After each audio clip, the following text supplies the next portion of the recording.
माइसोर का किंगडम जो था वो मालाबर कोस्ट का प्रॉफिटेबल बिजनेस कंट्रोल किया करता था, जहाँ से कंपनी का majority of the trade paper और कार्डमन का होता था थ्रू दी मालाबर कोस्ट। 1785 में टीपू सुल्तान ने कुछ सब्सटेंसेस का एक्सपोर्ट रुकवा दिया, like the paper, sandalwood, cardamom. अपने पोर्ट से इन सब का जो एक्सपोर्ट था वो रुकवा दिया और जो लोकल मर्चेंट्स थे उनको डिसअलाउ कर दिया कि वो कोई भी इस चीज़ का ट्रेड नहीं कर सकता विद द कंपनी। और उसने इंडिया और फ्रेंच का रिलेशन स्ट्रॉन्ग किया, यानी कि फ्रेंच के किंगडम्स के साथ, फ्रेंच के लोगों के साथ रिलेशंस जो थे टीपू सुल्तान के वो काफ़ी ज़्यादा अच्छे थे। और फ्रेंच की हेल्प से टीपू सुल्तान ने इंडिया को मॉडर्नाइज़ करने का कोशिश करी। अब इस चीज़ से ब्रिटिशर्स को काफ़ी ज़्यादा दिक्कत हो रही थी। उनको लग रहा था कि हैदर और टीपू काफ़ी ज़्यादा स्ट्रॉन्ग रूलर्स हैं, ambitious, arrogant and dangerous rulers माने जाते थे ये हैदर अली एंड टीपू सुल्तान, जिनको कंट्रोल करना और क्रश करना काफ़ी ज़्यादा इम्पॉर्टेंट था ब्रिटिशर्स के लिए। माइसोर के साथ ब्रिटिशर्स ने 4 वॉर लड़ी। सबसे पहली थी 1767 से 1769 तक, ये थी पहली एंग्लो माइसोर वॉर। दूसरी वॉर जो थी वो लड़ी गई थी बिटवीन 1780 टू 1784, 1780 से 1784 तक सेकेंड एंग्लो मैसोर वॉर। और थर्ड वॉर जो थी 1790 से 1792। और जो last fourth Anglo Mysore war थी दैट वाज अप्रॉक्सीमेटली 1799। सो ये 4 वॉर्स थी। और जो लास्ट वॉर थी 1799 वाली, जो लास्ट एंग्लो मैसोर वॉर थी जो कि लड़ी गई थी सेरंगापट्टम में, वो फाइनली जो ब्रिटिश कंपनी थी जीत जाती है the fourth and the last Anglo Mysore war, जिसमें टीपू सुल्तान को मार दिया जाता है और उसकी जो कैपिटल है वो वॉडियार्स के अंडर दे दी जाती है और स्टेट के ऊपर एक सब्सिडरी अलायंस इम्पोज कर दिया जाता है। लेट 18th सेंचुरी से कंपनी जो थी वो मराठा पावर्स को भी कैप्चर करके उनको कम करना और डिफीट करना चाहती थी। थर्ड बैटल ऑफ पानीपत जो लड़ी गई थी इन द ईयर 1761, उसमें मराठास जब हार गए थे तो उनका जो दिल्ली पे कब्ज़ा करने का सपना था वो शैटर होता दिख रहा था। अब इसके बाद मराठास काफ़ी सारे डिफरेंट स्टेट्स में बढ़ चुके थे, जो कि डिफरेंट सूबेदार या चीफ्स के अंडर थे, जिनको हम सरदार कह सकते हैं, जो कि अलग अलग डायनेस्टीज से बिलोंग करते थे। और ये जितने भी सरदार या जितने भी ये चीफ्स थे वो एक स्पेसिफिक पेशवा के अंडर थे। काफ़ी सारे सरदार या काफ़ी सारे चीफ्स मिलके एक पेशवा के अंडर काम करते थे। अगर हम मराठा सोल्जर्स की बात कर रहे हैं तो नाना फारसी एंड महदजी सिंधिया, ये 2 फेमस मराठा सोल्जर्स पता चलते हैं हमें। काफ़ी सारे वॉर्स होते हैं जिसके बाद मराठा की जो पावर थी वो धीरे धीरे करके कम हो रही थी। सबसे पहली वॉर जो एंड होती है 1782 में, उसके बाद ट्रीटी ऑफ सालबाई साइन होती है, जिससे कोई भी क्लियर विक्ट्री हमें देखने को नहीं मिलती। और जो सेकंड एंग्लो मराठा वॉर थी 1803 से 1805 तक, वो काफ़ी सारे डिफरेंट फ्रंट्स पर लड़ी गई थी। और इसके बाद ब्रिटिशर्स ने उड़ीसा को गेन कर लिया और यमुना के नॉर्थ साइड मतलब आगरा, दिल्ली, ये सारा पोर्शन जो था वो ब्रिटिशर्स के अंडर आ गया। और फिर जो थर्ड एंग्लो मराठा वॉर थी 1817 से 1819 तक, उसमें मराठा की पावर पूरी तरह से ख़त्म हो जाती है और जो पेशवा था उस टाइम का वो उसको निकाल दिया जाता है और बिथूर भेज दिया जाता है, जो कि कानपुर के पास है। और वहाँ भेजने के साथ साथ उसको एक पेंशन भी दे दी जाती है और फिर इस पूरे इलाके में कंपनी का ही कंट्रोल हो जाता है। अब इससे हमें एक ये चीज़ तो क्लियर है कि अपनी टेरिटरी को एक्सपेंड करने के लिए अर्ली 18th सेंचुरी में कंपनी ने काफ़ी सारी एग्रेसिव पॉलिसीज़ अपनाई थी। 1813 से 1823 के बीच जो गवर्नर जनरल था लॉर्ड हेस्टिंग, उसके टाइम पे एक नया टर्म इन्वेंट होता है हमारी कंट्री में एंड दैट इज़ पैरामाउंट्सी। अब ये पैरामाउंट्सी क्या होता है? इसका मतलब है कि कंपनी ने ये चीज़ अथॉरिटाइज़ कर दी थी या फिर ये चीज़ क्लेम करता था। कंपनी के जो गवर्नर जनरल वगैरह थे वो कहते थे कि कंपनी की जो अथॉरिटी है वो ही सुप्रीम है। मतलब जैसे इस टाइम पे करंट टाइम पे हमारे इंडिया के अंदर क्या होता है, सबसे ऊपर सुप्रीम कोर्ट होता है, फिर हाई कोर्ट, फिर डिस्ट्रिक्ट कोर्ट वगैरह ये सारी चीज़ें होती हैं। वैसे ही उस टाइम पे ब्रिटिशर्स ने कहा था कि जैसे इस टाइम पे सुप्रीम कोर्ट है ना सबसे हाईएस्ट, उसी के अंडर सारी चीज़ें आती हैं, सारे कोर्ट्स आते हैं। उसी तरह से ब्रिटिशर्स ने कहा था कि हम सुप्रीम हैं और सारे जो कमांडर्स हैं, सारे जितने भी चीफ्स हैं, जितने भी किंग्स हैं, वो सारे के सारे हमारे अंडर हैं and we are paramount, we are supreme. जब ब्रिटिश ने कितूर को एनेक्स करने का ट्राई किया, कितूर एक छोटा सा पार्ट है विच इज़ इन कर्नाटक। सो जब कर्नाटक के कितूर को जब ब्रिटिशर्स ने एनेक्स करना ट्राई किया तो वहाँ की एक रानी थी, उनका नाम था रानी चन्नम्मा। रानी चन्नम्मा ने क्या किया, उन्होंने आर्म्स को ले लिया और ब्रिटिश ईस्ट इंडिया कंपनी के अगेंस्ट रिवोल्ट करना शुरू कर दिया, यानी कि एंटी ब्रिटिश रेजिस्टेंट गवर्नमेंट बनाई रानी चन्नम्मा ने, विच वॉज इन कितूर, जो प्रेजेंट डे कर्नाटक में है। 1824 में उनको अरेस्ट कर लिया गया और 1829 में उनकी प्रिजन के अंदर ही डेथ हो जाती है। बट कितूर का ही एक पर्सन था जिसका नाम था रैन्ना। वो एक पुअर चौकीदार था कितूर डिस्ट्रिक्ट का, कितूर जो लोकेलिटी है उसी के अंदर। उसने ये जो रानी चेन्नम्मा का रेजिस्टेंस था, मतलब ब्रिटिश गवर्नमेंट के अगेंस्ट, उसको कैरी ऑन करना शुरू कर दिया और काफ़ी सारे लोगों के सपोर्ट के साथ उसने एक गवर्नमेंट बनाई अगेंस्ट ब्रिटिश, जिन्होंने काफ़ी सारे ब्रिटिश कैंप्स को डिस्ट्रॉय कर दिया, रिकॉर्ड्स को डिस्ट्रॉय कर दिया। 1830 में ब्रिटिशर्स ने उसको पकड़ लिया और उसको फिर फांसी पर चढ़ा दिया।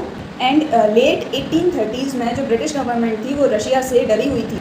उसको ये डर था कि कहीं अक्रॉस एशिया रशिया जो है वो एशिया की तरफ एक्सपेंड ना करे, और एक्सपेंड करके अगर इंडिया और नॉर्थ वेस्ट में एंटर हो गया तो ये ब्रिटिशर्स के लिए बहुत ही डेंजरस सिचुएशन थी।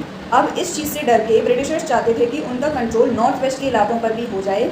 फिर उन्होंने अफगानिस्तान के साथ बहुत ही लंबी लड़ाई लड़ी 1838 से 1842 के बीच में, और वहाँ पे इनडायरेक्ट कंपनी रूल को इस्टेब्लिश कर दिया इन अफगानिस्तान रीजन। 1843 में सिंध को भी ले लिया, मतलब अपने अंडर कैप्चर कर लिया। अब इस क्यू में, इस लाइन में नेक्स्ट था पंजाब, बट वहाँ पे थे महाराजा रंजीत सिंह, जिन्होंने कंपनी को वापस भेज दिया। और 1839 में जब उनकी डेथ हो जाती है महाराजा रंजीत सिंह की, तो 2 प्रोलॉन्ग्ड वॉर्स लड़ी जाती हैं सिख किंगडम के साथ, और अल्टीमेटली 1849 में पंजाब को भी ब्रिटिश के अंडर कैप्चर कर लिया जाता है। अब एनेक्सेशन का लास्ट वेव शुरू हो गई थी लॉर्ड डलहौजी के अंडर। लॉर्ड डलहौजी जो थे वो इंडिया के गवर्नर जनरल थे 1848 से 1856 तक। लॉर्ड डलहौजी ने एक पॉलिसी अपनाई which was called doctrine of lapse. इसके अंडर बताया गया है कि जो इंडियन रूलर्स थे, जो मतलब बिना मेल हायर थे, मतलब उनका कोई भी मेल चाइल्ड ना हो जो कि उनके किंगडम को आगे जाके संभाले, अगर वो बिना किसी मेल हायर के डाई हो जाते हैं, मर जाते हैं, तो उनका जो किंगडम है वो लैप्स हो जाएगा, मतलब वो कंपनी की ही एक टेरिटरी बन जाएगा।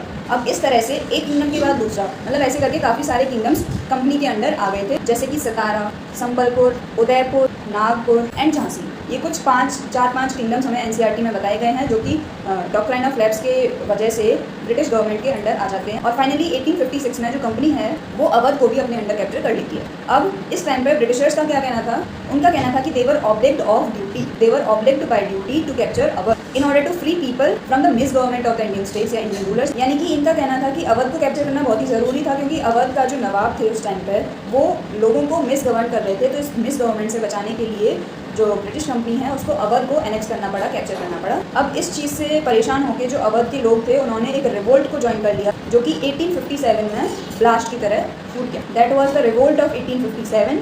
अब जो गवर्नर जनरल थे हमारे इंडिया के, Warren Hasting, next governor general was Warren Hasting. मतलब वॉरेन हेस्टिंग का बहुत ही इंपॉर्टेंट रोल था कंपनी के पावर के एक्सपेंशन में।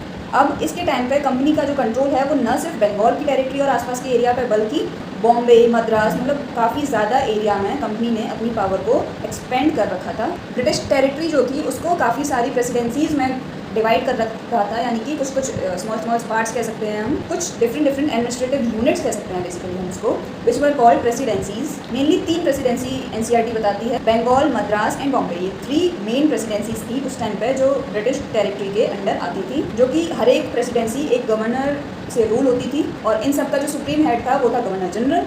वॉरेन हेस्टिंग जो फर्स्ट गवर्नर जनरल था उसने इंट्रोड्यूस किया कई सारे एडमिनिस्ट्रेटिव रिफॉर्म्स को, और 1772 से एक नया सिस्टम ऑफ जस्टिस शुरू हो गया। अब हर एक डिस्ट्रिक्ट के पास खुद के कोर्ट्स थे, एक क्रिमिनल कोर्ट और एक सिविल कोर्ट। जो क्रिमिनल कोर्ट थे वो क्वाजीज एंड मुफ्तीज के अंडर थे, बट स्टिल कलेक्टर्स के सुपरविजन के अंडर वो रहते थे। बट एक बहुत ही बड़ी दिक्कत थी कि जो ब्राह्मण पंडित से थे वो काफ़ी अलग अलग इंटरप्रिटेशंस देते थे बेस्ड ऑन द धर्मशास्त्र एंड ऑल। अब यूनिफॉर्मिटी लाने के लिए 1775 में 11 पंडित्स को बोला गया कंपाइल करने के लिए, मतलब पूरा जो भी धर्मशास्त्र वगैरह जितनी भी सारी चीज़ें हैं उसके अकॉर्डिंग 11 पंडित्स को बोला गया कि इन सारी चीज़ों को कंपाइल करो एज अ हिंदू लॉ। और 1778 तक मुस्लिम लॉ का भी कोड कंपाइल कर लिया गया था यूरोपियन जजेस के बेनिफिट्स के लिए। 1773 के रेगुलेशन एक्ट के अकॉर्डिंग एक नया सुप्रीम कोर्ट एस्टेब्लिश हुआ था, जबकि एक कोर्ट ऑफ अपील जिसको हम कह सकते हैं सदर निजामत अदालत, वो भी कलकत्ता में सेटअप कर दिया गया था। अब इंडियन डिस्ट्रिक्ट के अंडर बहुत ही एक सुप्रीम पावर कह सकते हैं कलेक्टर की थी, मतलब एक बहुत ही इंपॉर्टेंट फिगर था ये। अब जैसा कि इसका नाम बताता है कलेक्टर, इसका काम क्या था, इसका मेन ऑब्जेक्टिव था, मेन इसकी जॉब जो थी वो रेवेन्यूज को कलेक्ट करना, लॉज को मेंटेन करना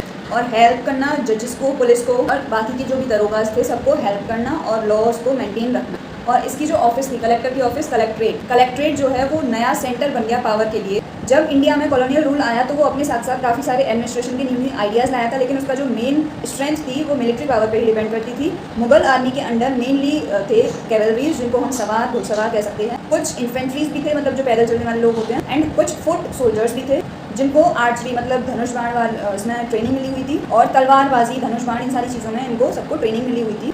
बट जो आर्मी का मेन जो मेजॉरिटी ऑफ आर्मी थी वो कैवलरीज ही थी, और मुगल स्टेट्स को ये मतलब ज़रूरत ही नहीं पड़ी कि और भी उनको मॉडर्न आर्मी की ज़रूरत नहीं पड़ी। जो रूरल एरियाज थे उसमें काफ़ी सारे आर्म्ड पीजेंट्स रहा करते थे, और जो लोकल जमींदार थे वो मुगल रूलर्स को पैदल सोल्जर्स मतलब जो फुट सोल्जर्स थे वो मेनली जमींदार जो लोकल जमींदार थे रूरल एरिया से ये सोल्जर्स आया करते थे। 18th सेंचुरी में एक चेंज आता है जब मुगल के सक्सेसर स्टेट्स यानी कि जैसे अवध हुआ, जैसे बनारस हुआ, वो अपनी आर्मी के अंदर पीजेंट्स को भी रिक्रूट करने लग गए और उनको पीजेंट्स को भी ट्रेन करने लग गए थे to become a professional soldier. और ईस्ट इंडिया कंपनी ने भी सेम प्रोसीजर अप्लाई किया अपनी आर्मी के अंदर लोगों को रिक्रूट करने के लिए, जिसको हमने सिपाही आर्मी बोला। मतलब सिपाही army is the east India company की आर्मी। अब जैसे वेलफेयर टेक्नोलॉजी चेंज होती है 1820s में, तो कैवलरी रिक्रूटमेंट जो थी कंपनी के अंदर वो भी डिक्लाइन हो जाती है, क्योंकि जो ब्रिटिश कंपनी थी वो काफ़ी सारी वॉर्स को फाइट कर रही थी, like war with Burma, war with Afghanistan and war with Egypt. मतलब ये काफ़ी अलग अलग फ्रंट्स पे लड़ रही थी, तो इसीलिए इसकी जो रिक्रूटमेंट थी वो काफ़ी डिक्लाइन हो जाती है। अब ऐसे वॉर्स में जो सोल्जर्स थे उनके पास क्या होना चाहिए, मैच लॉग्स एंड मुस्टैक्स होने चाहिए। कंपनी के आर्मी के जो सोल्जर्स थे उनके पास पेस होना चाहिए